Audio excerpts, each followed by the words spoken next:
O kaya nga tayo utang ng 2 trillion. Bakit mo na inuna yung unprogrammed appropriation? Yan ang dapat nila ipaliwanag. Tila minamadali. Di ba? Hindi naman sinasabi pa siya yung pangsahod. Hindi natin kini-question yung pangsahod. Gusto nga natin magkaroon ng TRO para hindi na magamit yung pang-AIX, yung pang-AKAP, yung pang-flood control program sa naman nila, yung pang-pork barrel ng mga mambabatas. Kaya gusto natin magkaroon ng TRO. Dahil pag nag-TRO, hindi naman maihinto ang takbo ng gobyerno, tuloy ang sahod ng lahat ng manggagawa sa national government. Opo. Itong pinapaliwanag niya, bakit nauna yung unprogram? Ang nai-release na sa unprogram ay 531.37 billion pesos. Ang na equivalent yung sa DPWH, 41%. And she cannot compare the way the money was spent or disbursed or released last year. Why? Walang kontrobersiya last year Pero bakit mas nauna yung unprogrammed appropriation? Paliwanag niya yung unprogrammed appropriation. Yung unprogrammed appropriation, pag meron ka lang koleksyon, pag meron ka lang bagong revenue, source of revenue, pag nag-impose ka ng panibagong tax o kaya nangutang ka, whether domestic or foreign source. Kaya nga di ba meron tayong utangin ngayon na halos 2 trillion pesos. Kasi nga deficit lagi ang national government Every year deficit naman ang national government O kaya nga tayo utang ng 2 trillion. Bakit mo na inuna yung unprogrammed appropriation? Yan ang dapat nila ipaliwanag. Tila minamadali. Di ba? Hindi naman sinasabi pa siya yung pangsahod. Hindi natin kini-question yung pangsahod. Gusto nga natin magkaroon ng TRO para hindi na magamit yung pang-AIX, yung pang-AKAP, yung pang-flood control program sa naman nila, yung pang-pork barrel ng mga mambabatas. Kaya gusto natin magkaroon ng TRO. Dahil pag nag-TRO, hindi naman maihinto ang takbo ng gobyerno, tuloy ang sahod ng lahat ng manggagawa sa national government. Opo. Itong pinapaliwanag niya, bakit nauna yung unprogram? Ang nai-release na sa unprogram ay 531.37 billion pesos. Ang na equivalent yung sa DPWH, 41%. And she cannot compare the way the money was spent or disbursed or released last year. Why?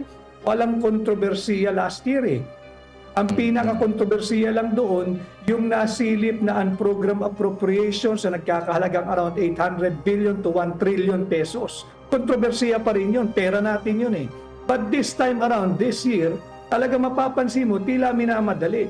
Ang laki-laki na ng problema na discovery natin pa ni Blanco, yung Bicameral Conference Committee report na siyang ginagawa ng pundasyon at haligi ng ating taunang GAA.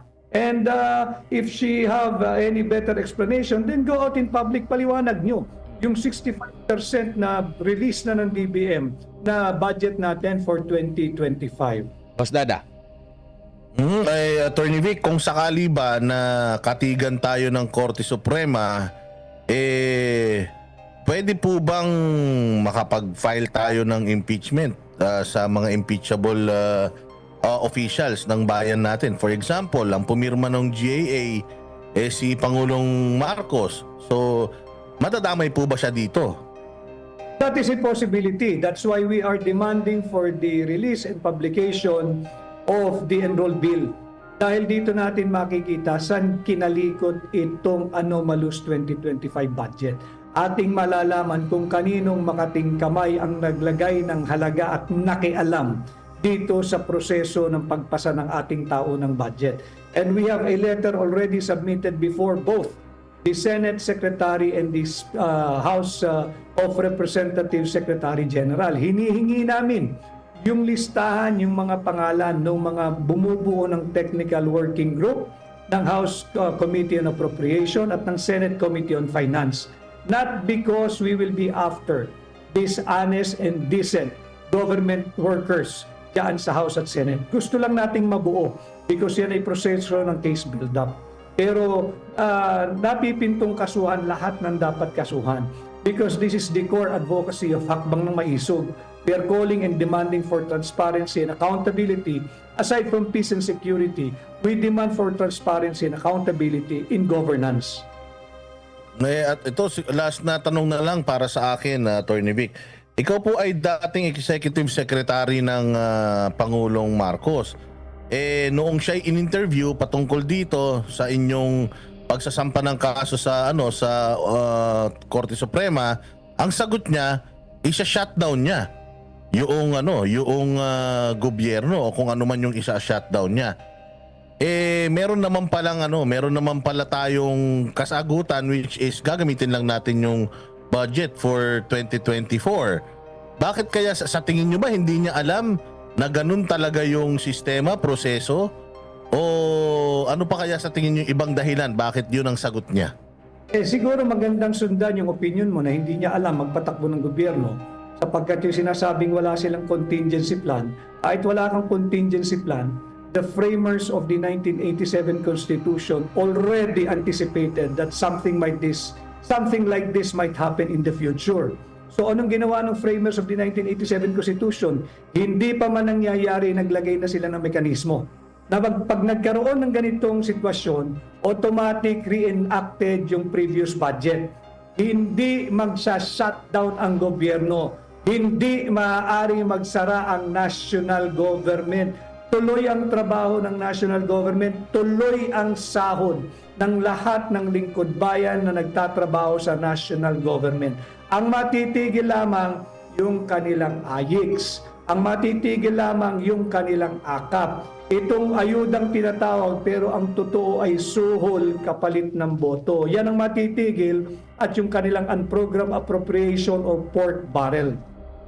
Opo, attorney. Thank Pero you very much. sa pagkakaalam ko, attorney, di ba yung best friend niya na Estados Unidos, ang patakaran nila doon sa Estados Unidos, shutdown talaga. Wala silang ganitong kagaya sa atin na mekanismo. Tama po ba? Sa Estados Unidos, ganun. Wala silang provision na pag nagkaroon ng ganitong problema, merong automatic reenactment. Pero Estados Unidos yun. Hindi tayo kolonya ng Estados Unidos. Ang pagkakaalam ko, tayo isang malaya at demokratikong bansa. Hindi na tayo tau-tauhan, hindi na tayo kolonya, hindi na tayo bahagi ng Estados Unidos. Kaya dapat alam natin kung paano ang sinasabi ng ating sariling saligang batas. Opo. Attorney, nabanggit nyo na meron na lang mahigit 2 trillion pesos na natitira sa budget natin kung 65% ang na-release na, nagastos na. Itong 6.32 trillion na budget for 2025, ito ba ay kasama na yung uutangin natin dito? And nabanggit mo, mahigit 2 trillion yung uutangin ng Pilipinas. So, nasa mahigit yung 2 trillion na natitira na kailangan na iuutangin pa natin yan? Around 1.7 to 2 trillion ang kinakailangan utangin dahil yun yung deficit eh. Iba pa dyan kung magkakaroon pa ng panibagong pagkakautang. At lagi namang ginagawa yan ng national government, especially now in this administration. Why? Kasi pilit nilang pinapapilan yung non-core duties, non-core function ng national government. Hindi trabaho ng national government ng mga mambabatas magbigay ng AKAP at AYICS o ayuda. Hayaan mo yan sa LGU. Admar at Boss Dada at ating mga kababayan, tingnan ninyo ito, this is a fact.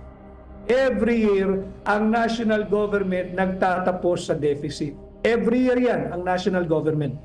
Ang LGUs laging surplus.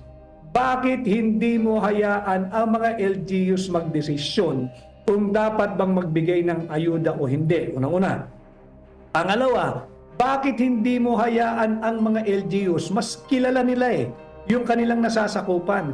Kung sino lang ang dapat bigyan ng ayuda at kung sino dapat tanggalin na sa listahan ng mga tumatanggap ng ayuda. Pangatlo, aking sususugan, yung naging obserbasyon ni Mayor Benji Magalong ng Baguio. Bakit ayaw ipakita ng mga mambabatas yung listahan nila ng mga recipient ng AKAP at AYICS sa LGU? Hindi naman gagaya yung LGU Gusto lang makita ng LGU para walang duplicity.